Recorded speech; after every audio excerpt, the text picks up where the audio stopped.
Hi, I'm Soni Patnaik. Let us understand futures and options and how it works in the equity markets. A futures is a contract to buy or sell an underlying stock or an asset at a predetermined price on a specific date, whereas an options is a contract which gives an opportunity to the investor the right but not the obligation to buy or sell the assets at a specific price on a specific date known as the expiry date. Whether it be futures or options, there are a few common parameters to both of them, such as both have a common expiry date beyond which the contract is no longer valid. Both have the same lot size, that is the number of shares equivalent to buying in cash, and both give the opportunity to buy and sell as per the investor's view. The three main differences between futures and options are as below. First is risk. Now, futures have unlimited loss and profit, whereas options, on the other hand, behave a bit differently. One case scenario is where options can have unlimited loss if they are written or sold, whereas the profit in that case is limited only to the extent of the premium that is paid. The second scenario is if the options are brought.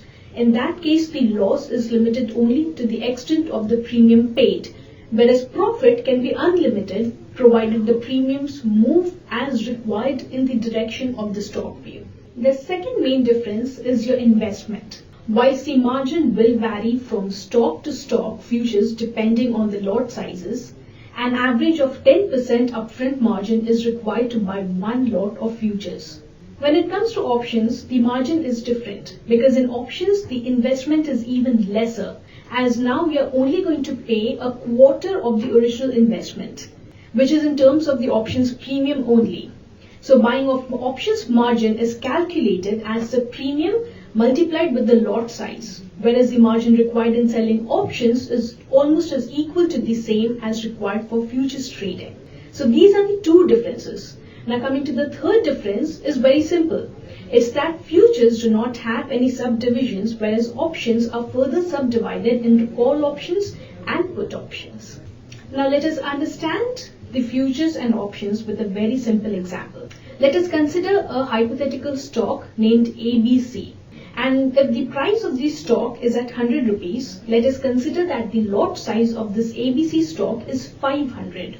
Now let's say to buy one lot of futures contract of ABC futures, you would require approximately 50,000 margin.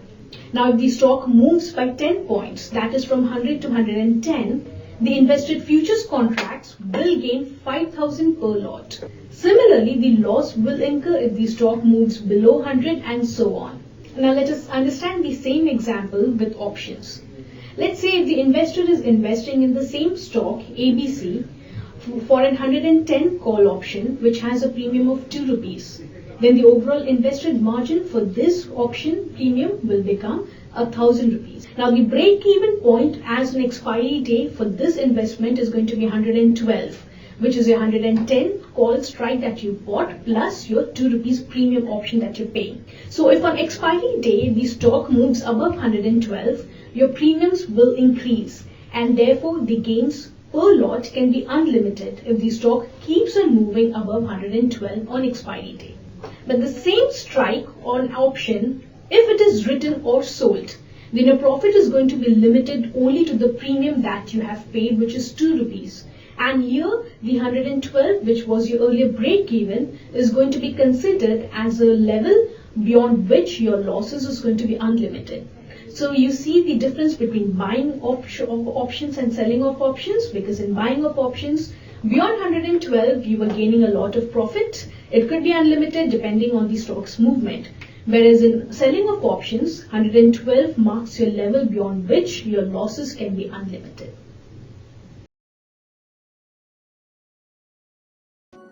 Investment in securities market are subject to market risks. Read all the related documents carefully before investing.